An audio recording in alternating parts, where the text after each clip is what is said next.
Hello বন্ধুরা, welcome to আরকে sports. আশা করি তোমরা সবাই সুস্থ ও ভালো আছো। তো এই ভিডিওতে মোহনবাগান দলের অন্যতম একজন সেরা ফুটবলারকে নিয়ে একটা আপডেটস পাওয়া গেছে। তোমাদের অনেকেরই পছন্দের প্লেয়ার, পছন্দের বিদেশি প্লেয়ার, যিনি কিনা আইএসএলের অন্যতম একজন সেরা midfielder, FC Goa, Mumbai city FC এবং বর্তমান সময়ে দাঁড়িয়ে মোহনবাগানের হয়ে খেলছেন। তো সেই প্লেয়ারটি অবশ্যই হুগো বুমোস। এই হুগো বুমোসকে নিয়ে মোটামুটি এখন থেকে এই সময় থেকে ৩-৪ ঘন্টা আগে একটা নিউজ পাওয়া গেছে। হ্যাঁ, আমাদের কমিউনিটিতে দুটো বড় এমন চ্যানেল আছে, তারা কিন্তু এই রিপোর্টসটা দিয়েছে। সেই দুটো চ্যানেল অবশ্যই এক্সট্রা টাইম এবং রেই স্পোর্টস। তো তাদের যে দাবিটা বা তাদের যে রিপোর্টস রয়েছে সেটা হচ্ছে হুগো বুমোসকে মোহনবাগান দল ছেড়ে দিতে চলেছে, বা মোহনবাগান দলকে হুগো বুমোস নিজে থেকে ছেড়ে দিতে চাইছে। এক্সট্রা টাইমের তরফ থেকে এই রিপোর্টটা প্রথমে আসার পর রেই স্পোর্টস তারা এটা জানিয়েছে যে মোহনবাগান ম্যানেজমেন্ট মোটামুটি হুগো বুমোসের যা পারফরমেন্স তাতে খুশি নয়। হ্যাঁ, এই খুশি নয় বলেই মোটামুটি মোহনবাগান দল চাইছে অন্য কিছু, যেটা হয়তো প্লেয়ার বদল বা তার কাছ থেকে হয়তো ভালো কিছু আশা করছে, বাট সেটা পাচ্ছে না, তাই প্লেয়ার বদল করার জন্য চিন্তাভাবনা করছে, এমনটাই জানিয়েছে।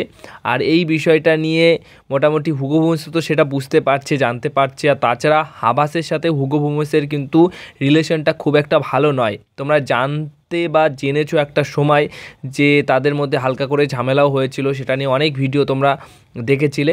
তো হুগো কিন্তু নিজে থেকেই নতুন ক্লাব খুঁজছে, এই মুহূর্তে নতুন ক্লাব খুঁজছে, এখনও অবধি খুঁজে পায়নি।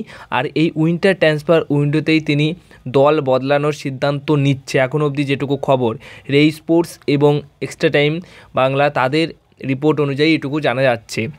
এবার এই আমাদের কমিউনিটিতে এই দুইজন বা এই দুটো চ্যানেল এত বড় একটা নিউজ শেয়ার করলো, তো তারা হয়তো কিছু জানে তার জন্য শেয়ার করেছে।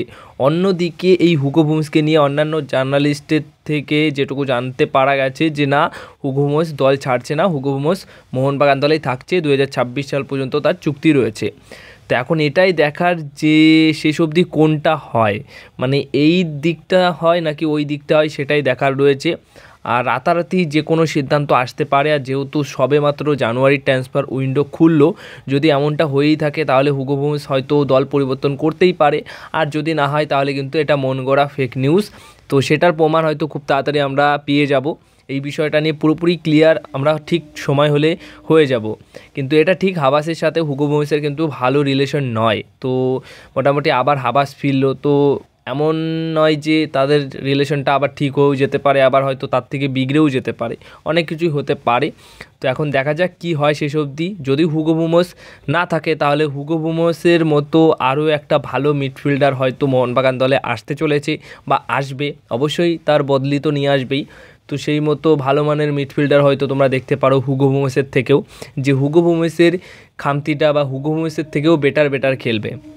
তো এখনই এইসব নিয়ে হয়তো ভাবনা চিন্তা করা উচিত নয়, নতুন প্লেয়ার হুগো বুমোসের বদলি হিসেবে কি আসতে পারে, এই বিষয়টা নিয়ে এখন ভাবার উচিত নয়। কারণ হুগো বুমোসকে নিয়েই কিন্তু এখন অবধি পাকাপোক্ত খবর আসেনি। তো সেই অনুযায়ী আমাদের ওয়েট করা দরকার। বাট যে ঘটনাটি ঘটেছে এই হুগো বুমোসকে নিয়ে বর্তমান সময়ে দাঁড়িয়ে যে রিপোর্টসটা পাওয়া যাচ্ছে, যে নিউজটা পাওয়া যাচ্ছে, সেটাই শেয়ার করলাম। এবার তোমাদের কি মতামত সেটা অবশ্যই এই ভিডিওর কমেন্ট বক্সে শেয়ার করো। তোমাদের কি মতামত, হুগো বুমোসকে মোহনবাগান দলে ছেড়ে দেওয়া উচিত নাকি উচিত না, এই বিষয়টা নিয়ে তোমাদের যা যা মতামত রয়েছে এই ভিডিওর কমেন্ট বক্সে শেয়ার করো। এই ছিল ভিডিও। যদি ভিডিওটা ভালো লেগে থাকে অবশ্যই ভিডিওতে লাইক করো। এই বিষয়টা নিয়ে পরবর্তী সময় যে আপডেটটা পাবো সেটা অবশ্যই তোমাদেরকে জানাবো। আর চ্যানেলটিকে অবশ্যই সাবস্ক্রাইব করে নিও।